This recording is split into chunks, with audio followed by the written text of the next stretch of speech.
बिस्मिल्लाहिर्रहमानिर्रहीम, अस्सलाम वालेकुम। Welcome again in a course software architecture and design.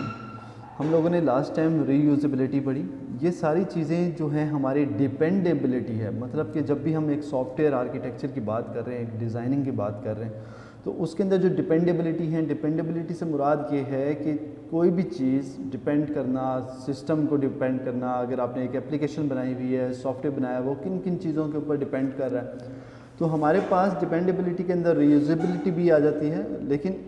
इसको हम उस तरह की कैटेगरी में नहीं लेते इसमें। लेकिन हमारे पास जो आ जाती है अवेलेबिलिटी है, रिलायबिलिटी है, सेफ्टी है, सिक्योरिटी है। अब देखिए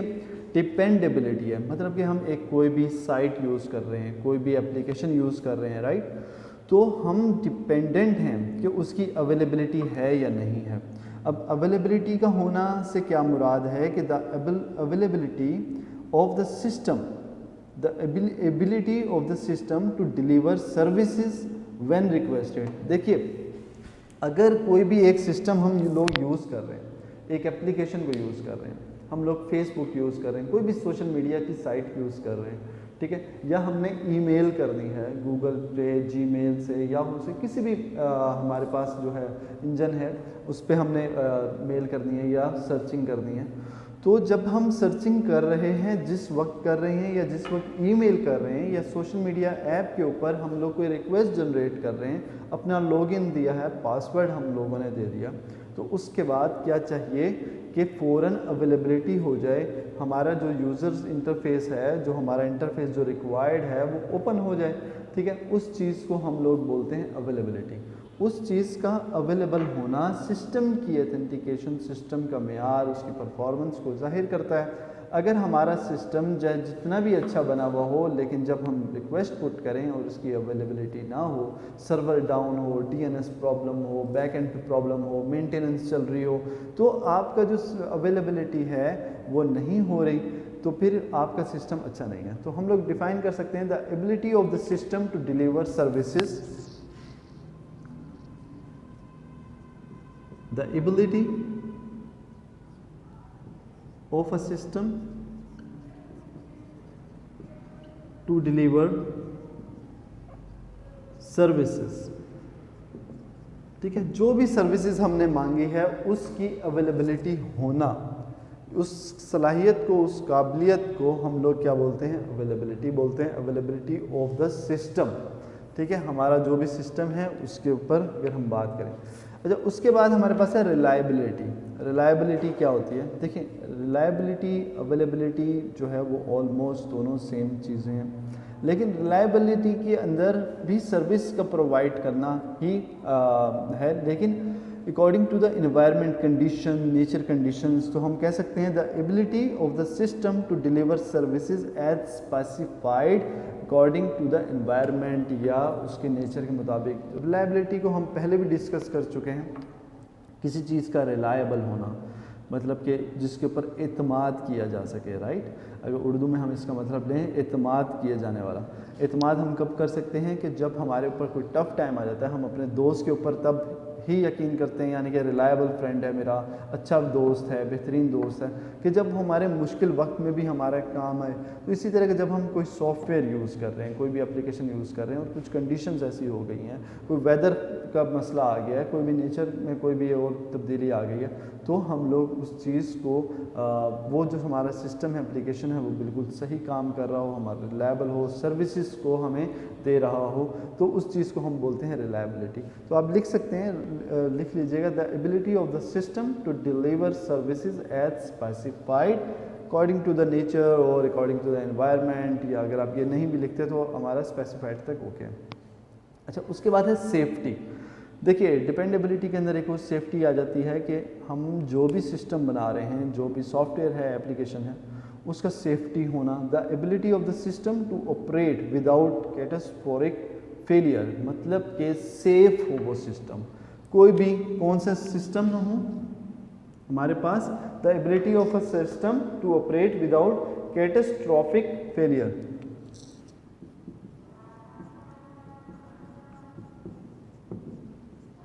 कैटास्ट्रॉफिक फेलियर मतलब कि हमारा, देखिए सेफ्टी से मुराद कोई भी चीज़ हमारे पास सेफ़ है। सेफ़ से मुराद यही है कि हम लोग यूज़ कर रहे हैं और कोई भी डिज़ास्टर आ जाता है, कोई भी सुनामी आ जाता है, खुदा न खास्ता अर्थक्वेक आ जाता है, या कोई भी इस तरह की चीज़ आ जाती है, तो हमारा जो सिस्टम है, हमारा जो प्रोडक्ट है, वो फिर भी सेफ़ रहे, वो इफ़ेक्टिव ना हो। कोई स्टॉर्म आ जाता है तो ऐसा कैटास्ट्रोफिक फेलियर मतलब कि बिल्कुल ही सिरे से तबाह हो जाना, उस तरह की कोई नोयत ना हो हमारे पास। तो सेफ्टी वही होती है, अगर कोई प्रॉब्लम आ भी गई है, कोई इशू आ भी गया है प्रोडक्ट के अंदर, सॉफ्टवेयर के अंदर, तो हम लोग क्या कर सकते हैं, उसमें बिल्कुल ही तबाही ना हो जाए। अगर कुछ प्रॉब्लम हो भी जाता है, कोई एक कंपोनेंट का फेलियर हो गया या कोई भी इस तरह की सर्विसेज का फेलियर हो गया, इंस्टेड ऑफ डैट कि हम लोग ऐसा सिस्टम डिज़ाइन करें जो पूरा ही तबाह हो जाए या पूरा ही बिल्कुल काम करना छोड़ दे, तो इस तरह की डिज़ाइनिंग हम लोगों को नहीं करनी चाहिए। उसके बाद है जी सिक्योरिटी, कि the ability of the system to protect itself against accidental और डेलिब्रेट इंट्रूजन्स। सिक्योरिटी से मुराद वही है कि हम लोगों ने इंट्रूजन जो है या इंट्रूडर्स को हम लोगों ने बचना है। मतलब कि जो अटैक हो सकते हैं हमारे सिस्टम के अंदर, हमारे फंक्शन एप्लीकेशन के ऊपर या साइट के ऊपर, उस चीज़ को हम लोगों ने कवर अप करना है। सिक्योरिटी के अंदर हम लोगों ने उस चीज़ को मेंशन करना है।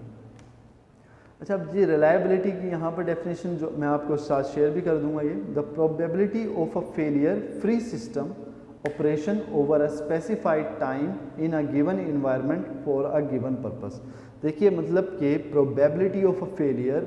ऑफ अ सिस्टम ऑपरेशन, जब वो ऑपरेशन परफॉर्म कर रहा हो एक स्पेसिफिक टाइम के अंदर, जब हम उसको रिक्वेस्ट करते हैं तो उसकी फेलियर होने की कितनी प्रोबेबिलिटी है। मतलब कि जितनी कम फेल होने की सिस्टम के चांसेस होंगे, जितने भी कम, उतना ही सिस्टम ज़्यादा हमारा रिलायबल होगा। कोई एनवायरनमेंट चाहे जैसा भी हो, कंडीशन चाहे जैसी भी हो, उस सिस्टम को रिलायबल रहना चाहिए, उसको फेल होने के चांसेस जो हैं वो कम से कम हमारे पास हों। उसके बाद अवेलेबिलिटी है the probability that a system at a point in time will be operational and able to deliver when the requested the services। जब भी हम सर्विसेज की रिक्वेस्ट करें तो तब हमारे पास सिस्टम अवेलेबल होना चाहिए। अगर वो सिस्टम अवेलेबल है तो दैट्स मीन दिस अवेलेबिलिटी जो है, अवेलेबिलिटी ऑफ अ सिस्टम या कंपोनेंट्स या एप्लीकेशन, वो मच बेटर है, गुड है, ठीक है, इंस्टेड ऑफ के हमारे पास जो अवेलेबिलिटी है वो कम ना हो। जब अवेलेबिलिटी होगी, अभी आपको मैं मिसाल दी, आप कोई भी सोशल साइट यूज़ करते हैं या आप कोई भी अपना ईमेल करनी है और आपको ईमेल अर्जेंट करनी है, तो आप लोग कौन सा, अगर फ़र्ज़ कीजिए एक ABC कोई भी ईमेल जो है वो हमारे पास है, तो वो हम लोग अक्सर ही डाउन रहती है, अवेलेबल नहीं है, और आपको इमरजेंसी करनी है, तो क्या आप वो यूज़ करेंगे? आप वो यूज़ नहीं करेंगे। आप इंस्टेड ऑफ दैट आप दूसरी कोई XYZ जो है वो कंपनी का जो ईमेल है, सर्विसेज जो प्रोवाइड कर रहे हैं ईमेल सर्विसेज, आप लोग ज़ाहिरी बात है वो यूज़ करेंगे। तो जब तक अवेलेबिलिटी ही आपके सिस्टम को, आपके सॉफ्टवेयर या एप्लीकेशंस को इनक्रीज़ करती है, उसकी परफॉर्मेंस को डिटरमाइन करती है और उसकी मार्केट वैल्यू भी अच्छी होती है, तो उस लिहाज से हम लोगों को सारी चीज़ें इसमें देखनी होती हैं।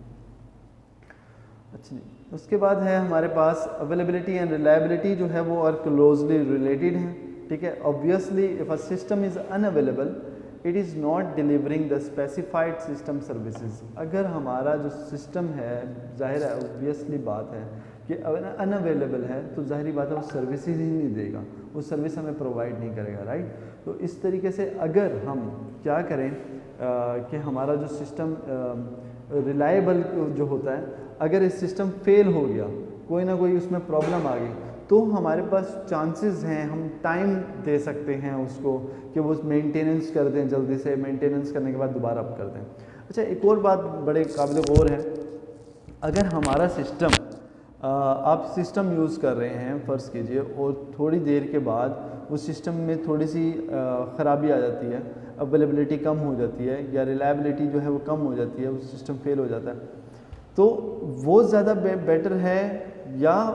आपका एक जो सिस्टम डाउन हो गया, सर्वर आपका डाउन हो गया और वो लॉन्ग पीरियड के लिए, लॉन्ग ड्यूरेशन के लिए जो है वो डाउन हो जाए, तो वो कितना, वो चीज़ हम लोगों को नोटिस करनी है। तो अगर हमारे पास डाउन हो गया सिस्टम एक लंबे टाइम के लिए, ठीक है, तो उससे हमारी जो सिस्टम है, हमारा जो सॉफ्टवेयर है, उसकी रेपुटेशन जो है वो ज़्यादा ख़राब होगी इंस्टेड ऑफ दैट के एक शॉर्ट टाइम के लिए। क्योंकि आप लोगों का देखिए, हमारी जो अगर बात करते हैं अगर लोड शेडिंग की भी, ठीक है, और अगर वो हमें पता हो कि हाँ यार 1 घंटे बाद चली गई और फिर वो आ जाती है, तो हम जल्दी से अपना काम कर लेते हैं। काम करने के बाद और उसके बाद हम उसको सिस्टम को सेव कर लेते हैं, या कोई भी इस तरह है कि हाँ यार इतना काम हो गया, ठीक है, अब सेव कर लिया, ये ज़्यादा बेहतर है, ठीक है, ना कि हम जनाबिला 5 घंटे तक कंटिन्यूसली ही बुरा हाल हो गया। तो ये इसी तरह सिस्टम के साथ भी, सॉफ्टवेयर के साथ भी, या किसी भी एप्लीकेशन के साथ भी यही है कि अगर हमारा कोई भी साइट डाउन हो गई है, कुछ भी इस तरह का हो गया, तो हम लोगों की कोशिश यही होनी चाहिए कि उसको कम से कम वक्त में उसको सही कर दें। और अगर कोई इस तरह की मेंटेनेंस भी कर रहे हैं, कोई भी इस तरह का प्रॉब्लम कर रहे हैं, तो हम लोग थोड़े देर के लिए उसको मेंटेनेंस करें, फिर उसको ऑफ कर दें, और उसके बाद फिर अगर किसी को कोई काम हो वो कर सकता है, और उसके बाद दोबारा से अवेलेबिलिटी कर सकता है। अच्छा, उसके बाद हमारे पास है कि सब्जेक्टिव अवेलेबिलिटी, कि the number of the user affected by the service outage, यही loss of service in the middle of the night is less important for many system than loss of the services during peak usage period. अच्छा देखिए, अभी अगर हम लोग यानी कि subjective availability कि कितने लोग उसको यूज़ कर रहे हैं, अगर हम लोग उसको साइट को, या कोई भी ऑपरेशन हो रहा है, कोई भी हमारी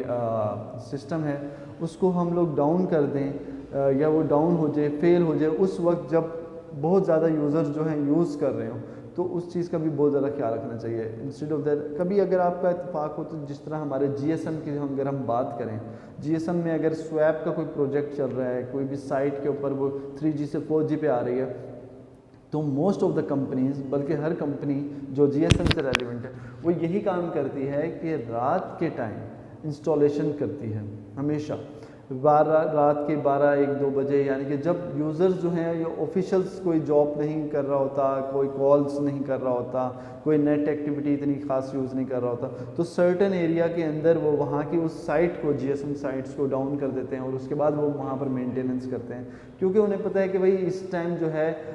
रात के टाइम लोग ज़्यादातर सो रहे हैं, ज़्यादातर ट्रैफिक नहीं है, ठीक है। तो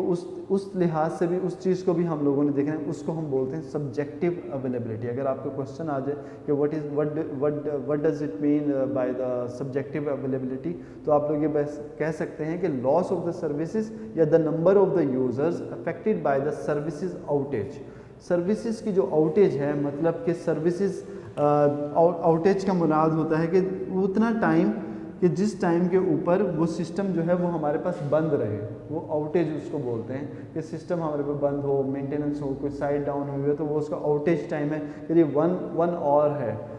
इसकी आउटेज टाइम जो है 1 आवर में जो है वो काम हो जाएगा, या उस तरह का बात होगी। उसके बाद रिलायबिलिटी मैट्रिक्स के अंदर भी, रिलायबिलिटी मैट्रिक्स के अंदर हम देखते हैं probability of failure on demand, यानी कि जब हम probability of the failure of demand के मुराद यही है कि जब हम सिस्टम को यूज़ कर रहे हैं, कंडीशंस, टर्म एंड कंडीशंस को हम लोग देखते हैं, टर्म एंड कंडीशंस को देखने के बाद उस अकॉर्डिंगली अगर वो सिस्टम डाउन होता है या कोई भी इस तरह का प्रॉब्लम होता है, तो फिर उसके बाद वो हम लोग उसको देखते हैं। तो probability that a system will not deliver a service correctly when requested,